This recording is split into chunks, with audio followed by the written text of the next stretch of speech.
Salesforce CEO Marc Benioff making changes at his customer management company. Well, some of them, like the dissolution of his mergers and acquisitions team, clearly aimed at appeasing activist investors. Yahoo Finance's Brian Sozzi sat down with Benioff.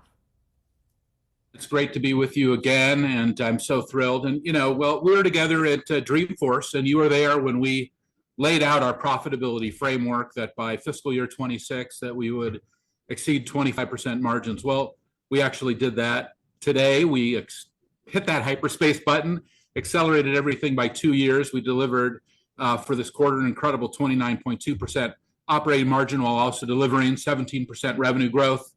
It was pretty awesome this quarter, and I couldn't be more proud of our team and what everyone has done to make this happen. You also talked about it being a new day at Salesforce. Walk us through that. Well, I think it's connected to what we're talking about. We've really been focused on getting to higher levels of margin and higher levels of profitability. And now you can see the North Star more than 30%. How we're moving forward as a company is not just being the number one CRM in the world. Obviously, that's incredibly important for this company in sales and service, in marketing, in commerce, in all of our critical areas where our customers connect with their customers. But to really also deliver all the financial metrics. We want to be the most profitable software company in the world, one of the very largest, which we are, and also the highest cash flows. You saw we delivered more than $7.1 billion in cash flow for the year. These were incredible numbers, and we're committed to much higher results. Mark, I was talking to a couple analysts while the earnings call was going on. I think you knocked them off their seats with a call out of a 30% operating margin by the first quarter of calendar 2024. How do you get there? Do you need more headcount reductions? Does the economy have to come back? How do you hit that number? Well, you can see the direction. We've had increases in our operating margin each and every year in the last 5 years, but you'll see also that we were able to, exactly like you said, hit the hyperspace button. Look, we added 4 points this year, not 4 basis points, 4 points in operating margin. And next year we're going to add, or the current year that we're in, fiscal year 24, 4.5 points. So directionally, we're going in this incredible area, and we're moving as fast as we can into the 30s. I'd love to unpack a couple things you mentioned on this call. Let's start with you working with the team at Bain. Are you trying to find more efficiencies? Why did you tap them, and what are you working on with them?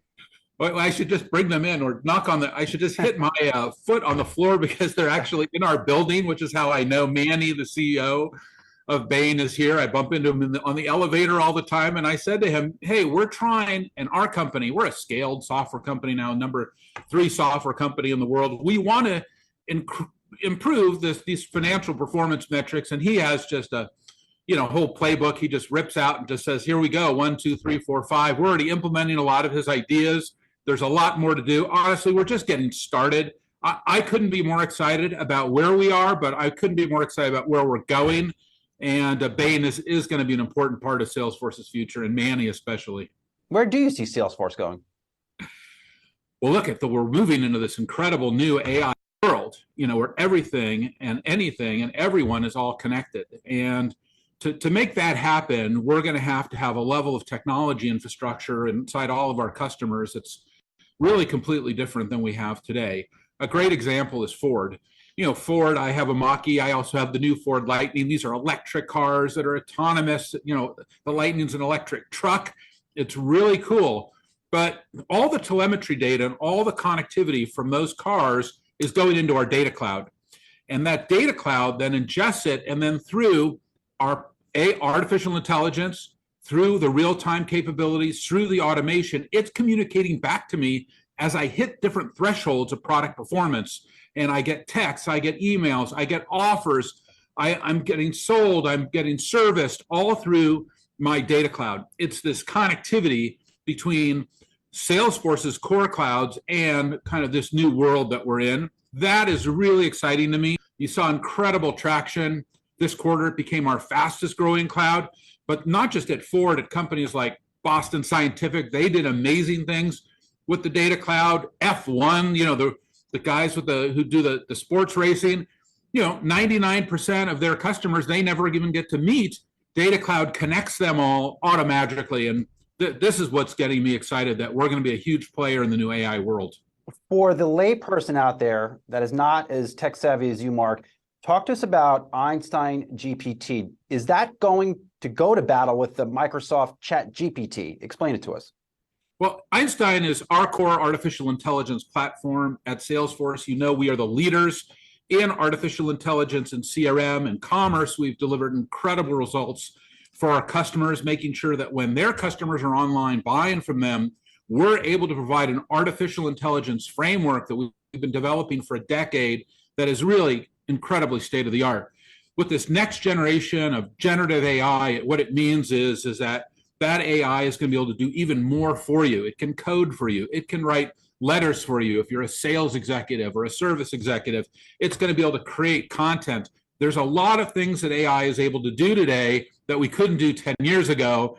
And we're really about to enter an incredible new world where AI is going to really help all of our customers be more productive, have higher performance, and ultimately be far more profitable. Marc, I hope it doesn't start creating finance content. I need to be out here keeping this gig, please. But I can't take that stuff. All right, so we have Einstein GPT. Second thing that picked up to me on this earnings call, and I almost can't believe I heard it. You disbanded your M&A committee. Holy cow. That is a big signal, I think you said, to investors. I mean, just walk us through that. Well, we've done some great acquisitions here, MuleSoft and Tableau, both who had great quarters in the fourth quarter. Slack, which I know you use at Yahoo very aggressively. It's a great product. By the way, it'll be a huge part of the AI future because Slack, for so many of our customers, is a critical data set for their AI future, as well as a user interface into AI. Like a lot of these new AI startups that are emerging in the Bay Area, they're all Slack-first companies, and they use Slack as the primary interface to their AI system. So that's something that we're going to definitely be demonstrating. And when we walk in, we don't have to do the development work for the AI to Slack. It's already done because that's how they kind of built their whole company. But this is really where the world is moving to. We're having a new kind of world, and our acquisitions have set us up very well for that world. At the same time, for us to deliver these much higher levels of profitability and performance that we're committed to, new levels of prioritization of our core organic products like Data Cloud, Brian, that's going to mean that we're going to have to slow down and mitigate what we've been doing with M&A.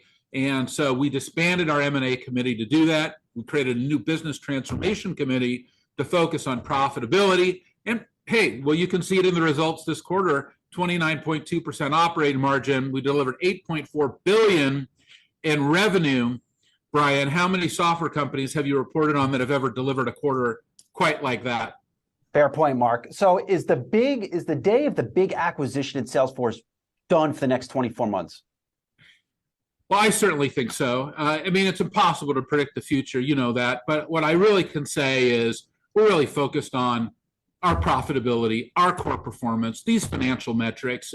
That's why we delivered a great fourth quarter. That's why we're going to deliver a great fiscal year 24. You know, we're now estimating that we're going to deliver almost $35 billion in revenue this year with 27% operating margin. This is what Salesforce is really focused on today, while also we just hit a absolute record low in customer attrition because our customer success has never been higher.